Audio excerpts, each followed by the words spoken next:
Nous allons lire la parole de Dieu. Lisons ce qui est écrit dans Luc 10, verset 17 à 20.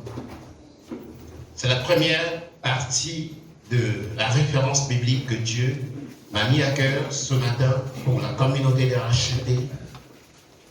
Nous irons assez rapidement. Je vous laisse le temps de retrouver la référence biblique afin que nous puissions lire ensemble. Verset 17 à 20. Luc 10, verset 17 à 20. Les 70 revinrent avec joie, disant: Seigneur, les démons même nous sont soumis en ton nom. Jésus leur dit: je voyais Satan tomber du ciel comme un éclair. Voici, je vous ai donné le pouvoir de marcher sur les serpents et les scorpions et sur toute la puissance de l'ennemi, et rien ne pourra vous nuire. Cependant, ne vous réjouissez pas de ce que les esprits vous sont soumis, mais réjouissez-vous de ce que vos noms sont écrits dans les cieux. Je lis dans une autre version, peut-être que vous n'avez pas sous les yeux, il est écrit exactement ceci. À leur retour, les 70 envoyés furent pleins de joie. Maître, s'écriait-il, même les démons, lorsqu'ils entendent prononcer ton nom, nous obéissent. Oui, leur répondit-il, j'ai vu Satan succomber aussi rapidement que la foudre tombe du ciel. Écoutez bien ceci, il est vrai que je vous ai donné le pouvoir de marcher impunément sur les serpents et les scorpions, de dominer sur toutes les forces de l'ennemi, sans que rien ne puisse vous faire de mal. Toutefois, ce qui doit vous réjouir avant tout, ce n'est pas tant de voir que les esprits mauvais vous soient soumis, mais plutôt de savoir que vos noms sont inscrits dans les cieux. Livre d'Apocalypse au chapitre 20. Nous allons commencer à partir du verset 10 jusqu'au verset 15. Et le diable qui les séduisait fut jeté dans les temps de feu et de soufre, où sont la bête et le faux prophète. Et ils seront tourmentés jour et nuit au siècle des siècles. Puis je vis un grand trône blanc, et celui qui est assis dessus. La terre et le ciel s'enfuirent devant sa face, et il ne fut plus trouver de place pour eux. Et je vis les morts, les grands et les petits qui se tenaient devant le trône. Des livres furent ouverts, et un autre livre fut ouvert, celui qui est le livre de vie, et les morts furent jugés selon leurs œuvres, d'après ce qui était écrit dans ces livres. La mer rendit les morts qui étaient en elle, la mort et le séjour des morts rendirent les morts qui étaient en eux, et chacun fut jugé selon ses œuvres. Et la mort et le séjour des morts furent jetés dans les temps de feu. C'est la seconde mort, les temps de feu.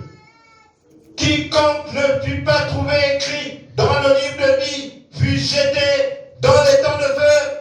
Que Dieu bénisse sa parole. Amen. Oui, c'est la parole de Dieu. Je n'ai rien écrit. Je n'ai pas été parmi ceux qui ont écrit la Bible, les amis. Je la lis comme vous la lisez. Et c'est la boussole de tous les chrétiens. Le titre de mon message, que je n'ai peut-être pas donné à notre frère de la projection, c'est la joie d'avoir son nom écrit dans les cieux. La joie d'avoir son nom écrit dans les cieux. Chers frères, chères sœurs, si aujourd'hui c'est peut-être trop tard, je vais ouvrir une parenthèse. que tu puisses avoir une Bible. Dimanche prochain, il faut que tu en aies une. Parce que ce que tu lis, tu vas t'assurer que c'est ce qui est écrit. Et tu dois avoir un cahier et un bic pour que tu puisses relever toutes les références bibliques et toutes les déclarations qui sortiront du pupitre. Et quand tu rentres chez toi, tu regardes si ce qu'on t'a dit est conforme ou pas à la parole de Dieu. C'est comme ça qu'on grandit. On ne grandit pas en restant à écouter les pasteurs. Les pasteurs sont nombreux. Les prophètes ne font que piluler. Chacun dit ce qu'il veut. Tu dois pouvoir te faire des convictions personnelles en tant que chrétien. Lorsque tu écoutes une parole, tu dois aller vérifier chez toi.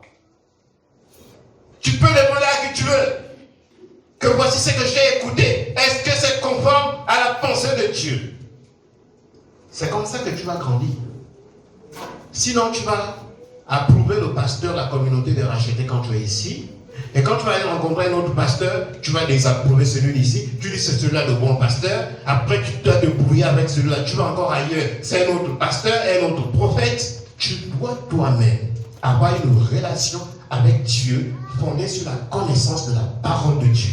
Et le Saint-Esprit nous a été donné pour cet exercice-là. Je désire voir tout le monde dimanche prochain avec un bic et un cri. C'est pas pour moi, c'est pour vous. Si nous allons à l'école, et nous tous, je sais qu'on a tous été au moins une fois sur le banc de l'école, on avait des bics, on avait des cahiers. C'était pour poursuivre les choses terrestres, les choses périssables. Mais là, je te dis d'avoir un bic et un cahier pour la poursuite des choses célestes. Les choses qui ne périssent pas. Maintenant, si les choses de la terre sont plus importantes que les choses célestes, tu peux toujours venir les bras ballants. C'est ton droit. Dans l'histoire que nous venons de lire dans l'évangile de Luc, il s'agit d'une mission d'évangélisation que le Seigneur avait prescrit à 70 disciples. La Bible parle de 70 disciples, 70 autres disciples. Toutes les versions de la Bible s'accordent à dire 70 autres disciples. Ça veut dire que les apôtres n'étaient pas au nombre de 70. C'était des disciples que Dieu avait choisis, comme Dieu choisit encore des disciples parmi nous aujourd'hui pour leur confier des missions. Et aujourd'hui, mon ami, écoute-moi bien, la prescription du Seigneur n'a pas changé. Elle est toujours la même.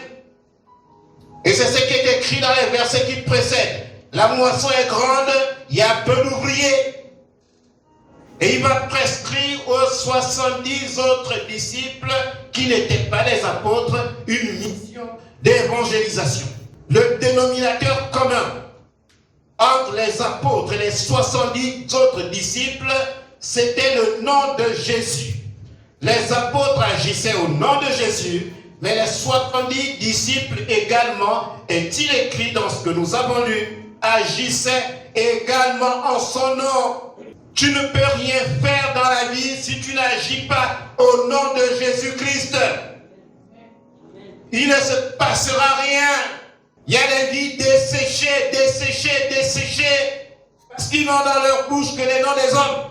Le nom de Jésus-Christ est au-dessus de tout nom. Les exploits que les 70 disciples ont accomplis étaient les mêmes que les exploits que les apôtres ont accomplis. Parce que le nom de Jésus-Christ ne fait pas de différenciation en fonction des titres. Tu n'as pas besoin d'être pasteur, d'être prophète, d'être apôtre pour accomplir ce que Dieu a destiné que tu puisses accomplir pour sa gloire. Ton identité de disciple suffit. Est-ce que les gens me comprennent là? Parce qu'il y en a qui pensent que non, ça c'est seulement le pasteur qui doit le faire. Pourquoi? J'invoque le nom de Jésus, mais toi aussi tu invoques Jésus-Christ. Est-ce qu'on connaissait les noms des 70 là? La Bible ne donne aucun nom. Hein? Les amis, ne passez jamais sous silence des choses que vous lisez. Tu n'as pas besoin d'être connu par qui que ce soit. Si Dieu te connaît, c'est largement suffisant pour que tu te lèves en son nom. Les 70 disciples n'étaient pas connus. On parle seulement de 70 disciples. Tu n'as pas besoin d'être connu du monde entier pour accomplir brillamment la mission que Dieu te confie. Tu n'as pas besoin d'être connu de tout le monde. Quand tu te lèves, le Seigneur t'assigne comme mission le salut des âmes. Je vais te dire une chose, peut-être que tu ne savais pas. Parce que nous sommes dans une phase d'évangélisation. Ici, quand tu te lèves, le Seigneur t'assigne comme mission le salut des âmes. Parce que les 70 disciples, leur mission, c'était le salut des âmes. Là où j'ai lu juste 3 versets. Quand tu vas rentrer chez toi, si les choses de Dieu t'intéressent, bien sûr, tu dois lire plusieurs versets avant et plusieurs versets après pour que tu comprennes le contexte que je vous explique en un temps record. Parce que la prédication est limitée dans le temps. Ils étaient dans une mission d'évangélisation. Et quand tu te lèves, parce que le Seigneur t'a assigné une mission pour le salut des âmes, il est fort possible que les serpents et les scorpions se lèvent contre toi. Écoutez ça bien. Parce que vous n'imaginez pas la bataille dans laquelle nous sommes engagés. Il y a des gens qu'on invite, qui sont d'accord avec l'invitation pour écouter la parole de Dieu pour leur propre vie. Mais après, le diable fait notre travail derrière, afin que la personne que tu as invitée soit privée de la parole qui l'amènera jusque devant le Seigneur. Et vous les nouveaux, faites attention aussi. Ne soyez pas toujours nouveau. La nouvelle naissance se passe en un jour. C'est pas sur 3 mois. Vous ne pouvez pas être nouveau à vie. Un coup ils sont là, un coup ils ne sont pas là, un coup ils sont présents, un coup la permission. Dimanche c'est le jour du Seigneur. Consacre-lui ne serait-ce que ce jour-là, parce que demain là tu vas vaquer à d'autres occupations. Mais tout ce que tu écoutes là, quand tu vas rentrer, le diable va prendre ça. Voilà pourquoi c'est une bataille. Mais ce qui est bien, c'est que même si les serpents et les scorpions se lèvent contre toi, toi tu as tout pour les vaincre. Amen. La Bible dit 1000 tombent à ton côté et 10 000 à ta droite, tu ne seras pas atteint. C'est des paroles que tu dois méditer. Jésus lui-même dit, voici je vous ai donné le pouvoir de marcher sur les serpents et les scorpions et sur toute la puissance de l'ennemi et rien ne pourra vous nuire. Vous savez, moi je suis en train de parler là, à ce instant précis. Il y a des choses qui sont en train de se passer dans le monde spirituel que tu n'es pas en train de voir. Je te le déclare, là où je suis en train de parler là, il y a des choses qui se passent dans le monde spirituel que tu ne peux pas voir avec tes yeux. Mais Dieu, lui, il voit la débandade du monde des ténèbres. Lorsqu'on proclame la parole de Dieu, le monde des ténèbres est en débandade. Lorsqu'on proclame le salut des âmes, le monde des ténèbres est en débandade. Voilà pourquoi Jésus-Christ déclare, je voyais Satan tomber du ciel comme un éclair. Les disciples n'ont pas vu Satan tomber du ciel comme un éclair. Qui a vu? Jésus est lui seul. Lui, il a les yeux pour voir Satan tomber du ciel comme un éclair. Toi, tu ne vois pas. Comme les 70 disciples ne voyaient pas. C'est Jésus qui leur dit que je voyais Satan tomber du ciel comme un éclair. Là où on est en train de proclamer la parole de Dieu, le diable tombe du ciel comme un éclair. C'est excellent. C'est conforme à la volonté de Dieu. Il n'y a rien qui soit contraire à la volonté du Dieu qui nous rassemble ici ce matin. Et très souvent, ce sont des choses qui sont à l'origine de beaucoup de sensationnels dans les églises. Beaucoup de sensationnels. Et on se rend compte dans le texte que nous venons de lire que Jésus-Christ va tempérer un peu le côté sensationnel là. Il dit, cependant, ne vous réjouissez pas de ce que les esprits vous sont soumis. Verset 20. Cependant, ne vous réjouissez pas de ce que les esprits vous sont soumis, mais réjouissez-vous de ce que vos noms sont écrits dans les cieux.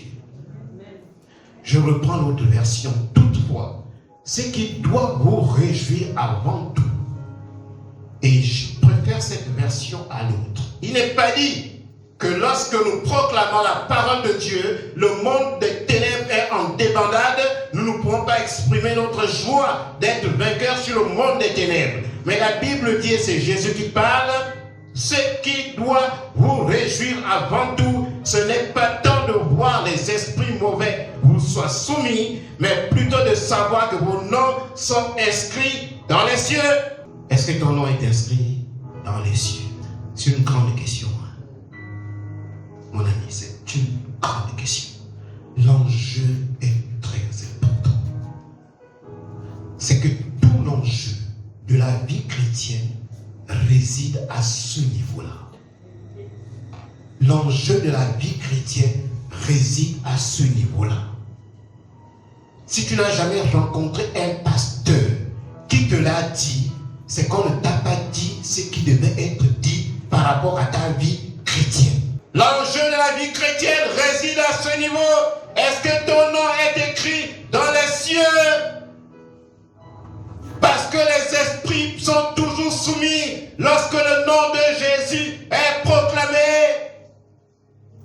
C'est un sujet de joie pour les disciples. Mais Jésus leur dit, réjouissez-vous avant tout du fait que vos noms sont écrits dans les cieux. La joie d'avoir son nom écrit dans les cieux est plus importante que d'accomplir les miracles. Parce que vous savez, aujourd'hui, les églises sont focalisées autour des miracles, les miracles, les miracles, les miracles, les miracles, les miracles, et ce n'est pas d'aujourd'hui. Toujours les miracles. Il y a des hommes qui ont demandé à Jésus, Maître, nous voulons te voir faire un miracle. Et Jésus-Christ leur dit, une génération méchante et adultère demande un miracle, il ne lui sera donné aucun autre miracle que celui du prophète Jonas. Ah Seigneur, est-ce que les gens comprennent ce que je suis en train de prêcher? Parce que quand tu ne lis pas la Bible, tout ce que je suis en train de dire là, c'est du mystère. Pourquoi? Parce que tu as été peut-être dans une église où le pasteur ne vous dit pas de lire la Bible, il vient juste prophétiser. Et du coup, toutes ces choses-là, c'est des fictions pour toi. Il est temps de changer de paradigme, mon ami. Si tu veux demeurer à la communauté des rachetés, persévérer vers la direction que Dieu nous a assignée, la direction c'est le ciel. Tu dois ouvrir ta Bible. Les miracles ne doivent pas être comme un appât pour attirer les brebis pour les dépouiller. Non. Parce qu'il y a cette tendance-là. Les églises les plus fréquentées sont celles où on parle de miracles à longueur de journée. Vrai miracle, faux miracle, c'est pas mon problème. Mais le seul plus grand miracle, c'est qu'un homme né dans le péché ait son nom écrit dans les cieux parce que Jésus-Christ est passé par là. À cause de l'œuvre accomplie, les miracles ne te serviront à rien si ton nom n'est pas écrit au ciel. Rien du tout. Retiens ça aujourd'hui. Aucun miracle ne te sera utile si ton nom n'est pas écrit au ciel. Les magiciens égyptiens avaient accompli les miracles en présence de Moïse. Ils ont jeté les bâtons qui se sont transformés en serpents. Mais les noms de ces magiciens-là ne sont pas écrits dans les cieux. Ils connaissaient les formules qui génèrent des miracles. Mais leur nom n'était pas écrit dans les cieux. Et par la compassion de Jésus-Christ, comprends ce que je t'ai dit ce matin. La valeur d'un homme de Dieu, retiens ça, la valeur d'un homme de Dieu ne se mesure pas au nombre de miracles qu'il aurait accomplis. Jean-Baptiste, le plus grand de tous les hommes, n'a accompli aucun miracle. La valeur d'un homme de Dieu se mesure à son souci d'annoncer l'évangile pour le salut des âmes et leur éviter la destination de l'étang de feu, leur éviter la destination de l'enfer. L'enfer existe. Nous venons de lire. C'est une destination que beaucoup prendront pour avoir privilégié autre chose que Jésus-Christ qui sauve. En étant présent ce matin, Dieu te rend responsable du message que tu écoutes. Parce qu'il arrivera un jour où c'est trop tard. Nous tous là, nous sommes appelés à partir. Vous voyez les amis, à l'allure où les gens sont en train de quitter la terre là, ça ne vous interpelle pas. Tous les jours, les nouvelles ne font que tomber. Tel est parti. Mais il n'y a pas que tel qui partira. Toi aussi tu partiras. Tu es sûr que ton nom est écrit dans les cieux, ou bien ce sont les miracles qui t'intéressent? L'église n'a pas été suscitée pour ça. L'église a été suscitée pour éviter aux hommes la destination de l'étang de feu. Parce que la fin d'une chose est mieux que son commencement. Quelle sera la fin? Tu peux avoir accompli des choses extraordinaires. Vous savez, le monde là a eu des hommes, des grands hommes, qui ont accompli des choses extraordinaires, spectaculaires. Mais ça ne sert à rien d'avoir accompli pour l'humanité des choses spectaculaires et terminer sa vie dans les temps de feu qui ne s'éteint point. Là où se trouve déjà Satan et le faux prophète. L'enfer existe. Si la Bible en parle, la Bible ne se contredit pas.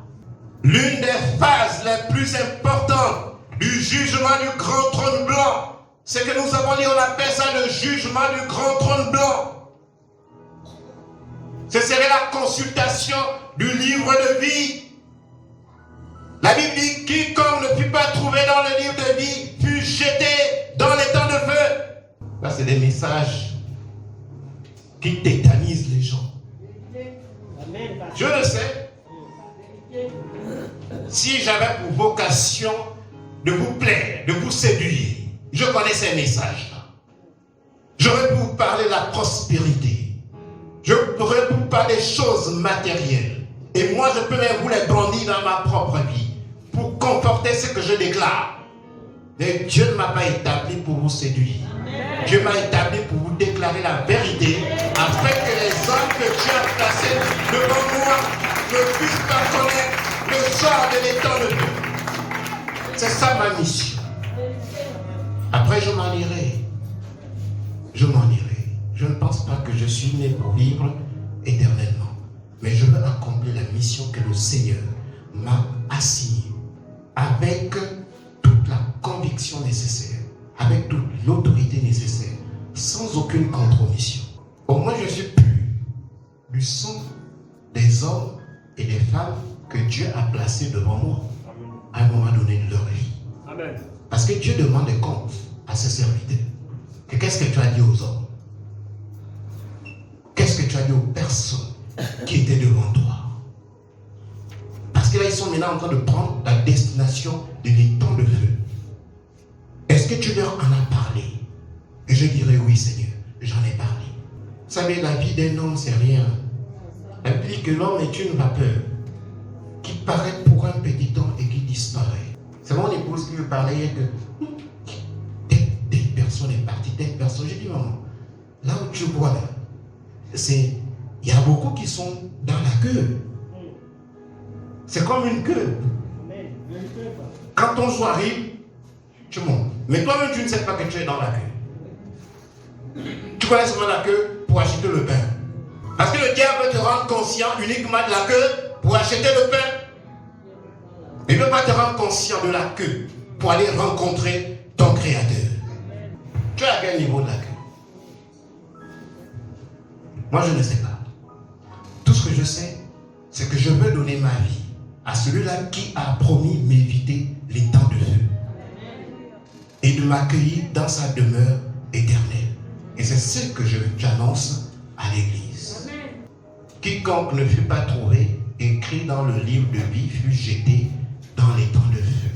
Tu sais, quand tu as la conviction que ton nom est écrit dans le livre de vie, que tu sois malade ou que tu sois en bonne santé, ton cœur est toujours en joie. que tu manges ou que tu ne manges pas, ton cœur est toujours en joie. Que les gens t'aiment ou que les gens ne t'aiment pas, l'amour de Dieu te suffit. Parce que tu sais que le plus important dans la vie d'un homme est d'avoir son nom écrit dans les cieux. Tout le reste n'est que vanité et poursuite du vent. Les gens le savent, mais le diable leur empêche d'être parfaitement conscients de ça. Voilà pourquoi les gens jouent avec l'église. Tout ce qui a été créé a une fin. Retiens ça. Et quand je dis rien d'extraordinaire, tu le sais. Mais parfois, à force de l'écouter, le Saint-Esprit va prendre cela, bien que tu as pris l'habitude d'écouter, pour créer un déclic en toi. Que tout ce qui a été créé a une fin, y compris notre existence sur la terre. Vous savez, parfois tu es là, tu prépares un message en tant que pasteur.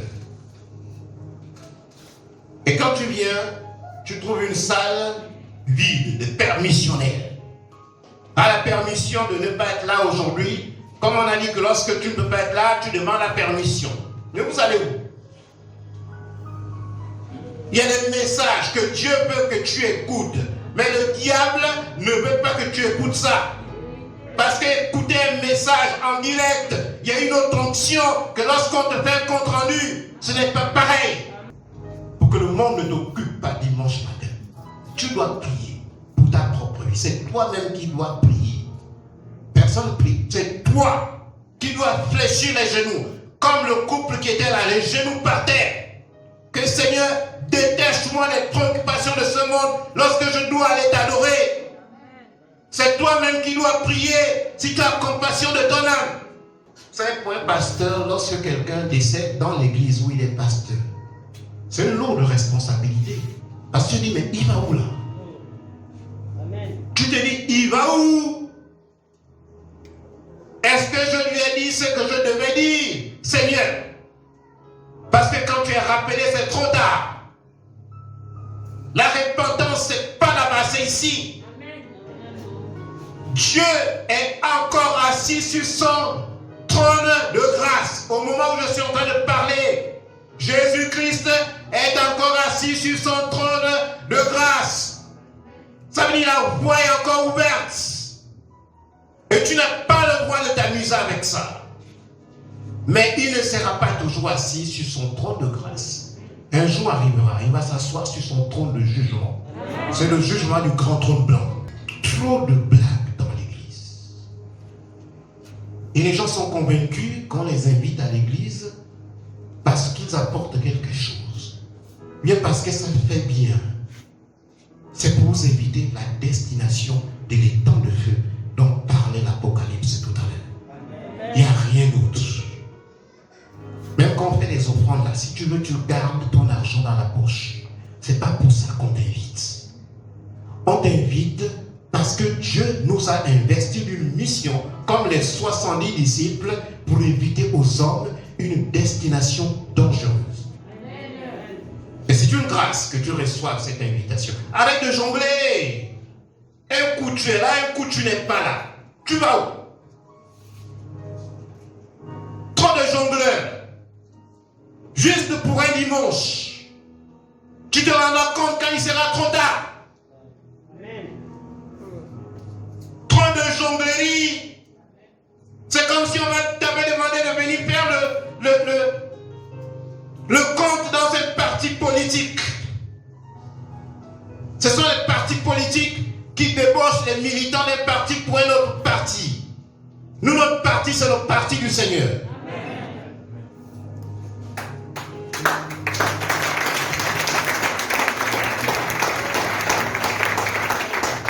On n'évangélise pas pour remplir l'église. On évangélise pour dépeupler l'enfer et remplir le ciel. Ce n'est pas pour remplir l'église. Je m'en fous de prêcher devant 2 personnes ou 3. Après là, je serai prédicateur dans le bureau là, avec mon épouse et mes enfants. Nous ne sommes même pas 10. Nous allons jusqu'à célébrer la Sainte Seine, là. Et je me sens fier d'être pasteur de mon épouse et de mes enfants. Tous mes enfants m'appellent là-bas pasteur. Tous autant qu'ils sont.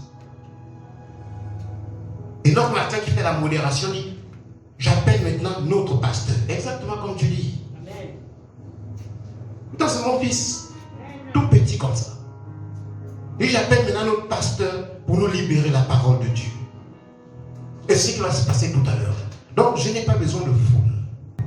Quand tu fais les caprices, que tu sois nouveau ou que tu sois ancien, n'oublie pas de te souvenir de ce jour qui arrive, grand et redoutable, où les hommes et les femmes dont le nom ne sera pas écrit dans le livre de vie prendront la destination de l'étang de feu. N'oublie pas ça. Les amis, je veux aussi sauver ma peau devant le Seigneur. Parce que le pastorat, ce n'est pas un jeu. C'est une grande responsabilité devant Dieu. De séduire les gens, leur dire des choses qu'ils veulent entendre, mais en réalité qui leur fait prendre une mauvaise destination. C'est comme quand tu laisses ton fils agir comme bon lui semble. Il sort, il est en boîte de nuit, il boit le vin, il fume le champ, ainsi de suite. Plus tard, même lui-même pourra se rendre compte que mon père ne m'a pas beaucoup aidé. Il m'a livré à moi-même. L'église, ce n'est pas un jeu. Mais quel est le courage que vous avez d'être absent à un culte du dimanche? Ce que j'ai prêché dimanche dernier, c'est vrai, nous sommes dans un thème très important, mais très important. Parce que ça ne sert à rien de gagner le monde entier si tu dois perdre ton âme. Ça ne sert à rien d'avoir eu tout ce que le monde désire et à la fin, tu termines dans les temps de feu. C'est ce qui est écrit. Que si ton nom n'est pas écrit dans le livre de vie, destination, les temps de feu. Or, le jour-là, tu ne sais même pas. Vous croyez que le départ de la terre ne concerne que ceux qui sont partis là. Quand on lit l'union, parce qu'on n'aime pas lire l'union des derniers pas. Oh, celui-là, il est parti. Oh, celui-là. Ils sont nombreux, comme une équipe de football. Plein. Chaque jour. Tu dis, mais c'est comment? Qu'est-ce qui se passe? Jusqu'au jour où ce serait toi, ta figure qui sera dans l'union. Ce n'est pas pour vous faire peur. C'est pour vous faire prendre conscience que ne blaguons pas avec la vie chrétienne.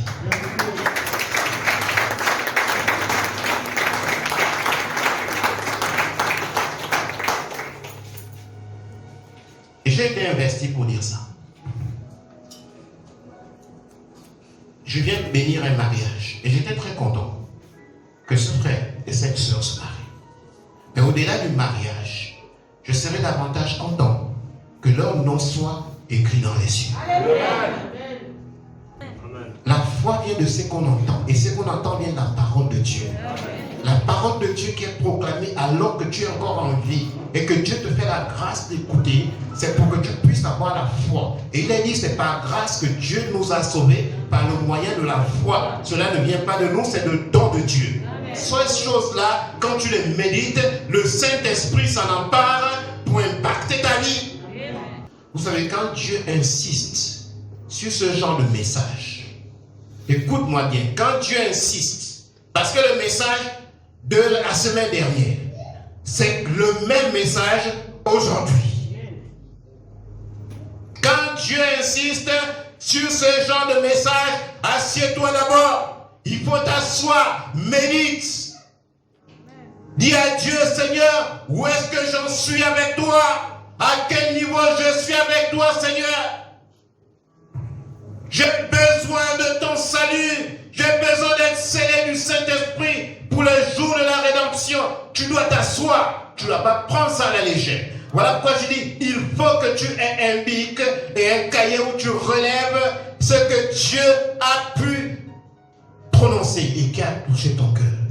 Et quand tu vas à la maison, ta prière, c'est sur ça.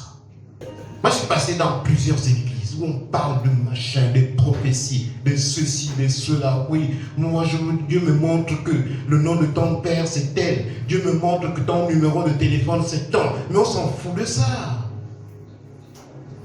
Ça sert à quoi? Si tu veux connaître le nom de ton père, je te pose la question. Et ton père, c'est qui? J'ai pas besoin d'être prophète pour ça. Si tu veux ton numéro de téléphone, je te le demande. C'est simple. Mais l'affaire du nom écrit dans les cieux, là, ah là, c'est pas moi. Puis je vis un grand trône blanc, et celui qui était assis dessus, la terre et le ciel s'enfuirent devant sa face. Et il ne fut plus trouvé de place pour eux. Et je vis les morts, les grands et les petits, qui se tenaient devant le trône. Des livres furent ouverts. Et un autre livre fut ouvert, celui qui est le livre de vie. Et les morts furent jugés selon leurs œuvres, d'après ce qui était écrit dans ces livres. La mer rendit les morts qui étaient en elle, la mort et le séjour des morts rendirent les morts qui étaient en eux, et chacun fut jugé selon ses œuvres. Et la mort et le séjour des morts furent jetés dans les temps de feu. C'est la seconde mort, les temps de feu. Quiconque ne fut pas trouvé dans le livre de vie fut jeté dans les temps de feu. Ça, c'est le jugement du grand trône blanc. Il arrivera. Il y en a deux. Il y a ce qu'on appelle le tribunal de Christ et ce qu'on appelle le jugement du grand trône blanc. Ce sont des choses qu'on enseigne en eschatologie. Ce n'est pas le sujet.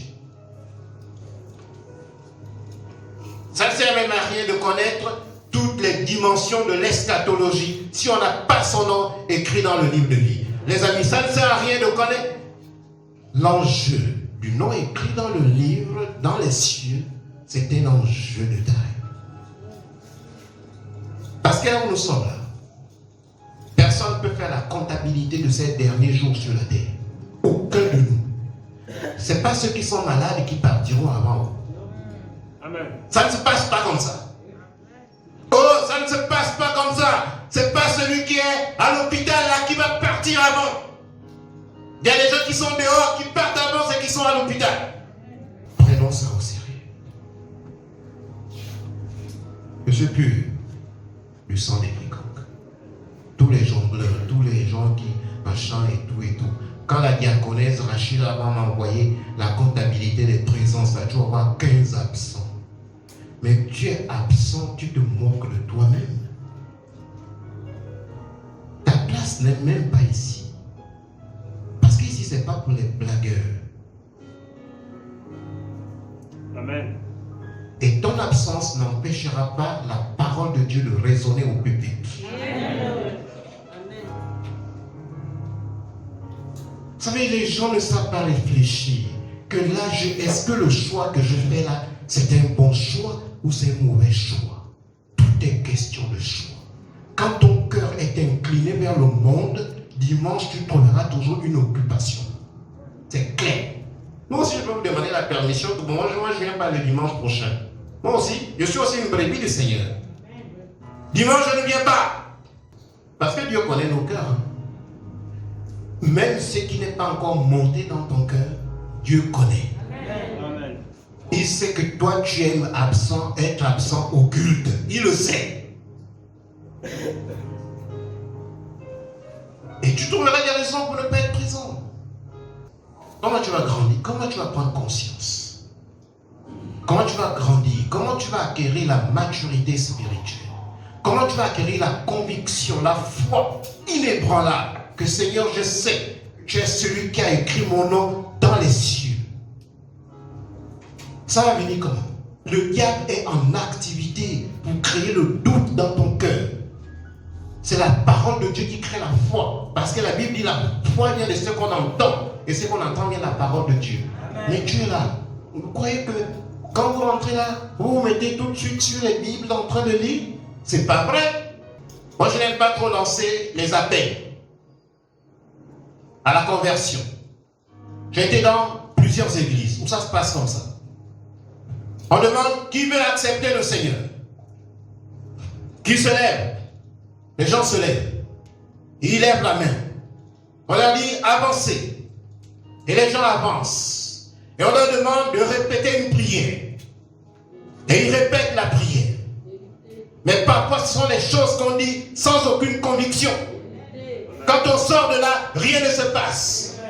Pourquoi? Parce que ce sont les choses qu'on a mis dans leur bouche, pour lesquelles ils n'avaient aucune conviction. Et on répète, on répète, on répète, on répète. Je pourrais bien lancer un appel. Je pourrais bien lancer un appel.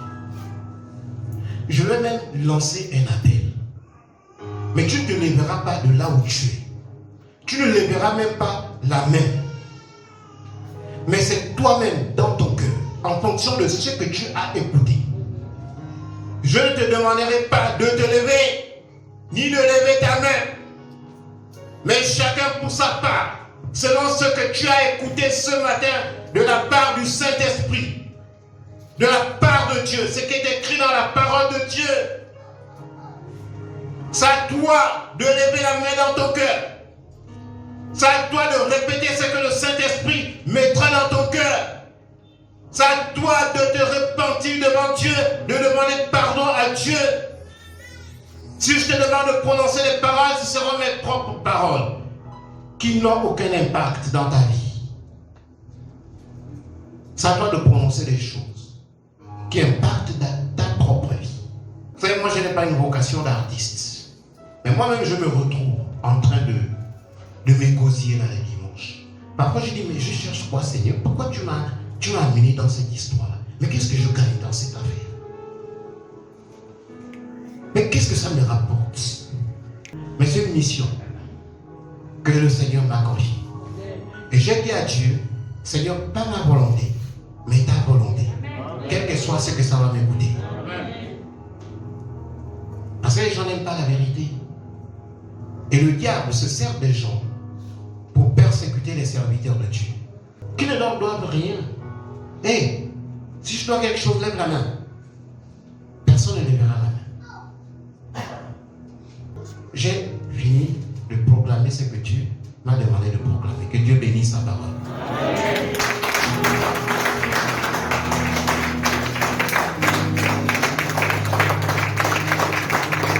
Gloire à toi, notre Père et notre Dieu. Acclamons sa parole.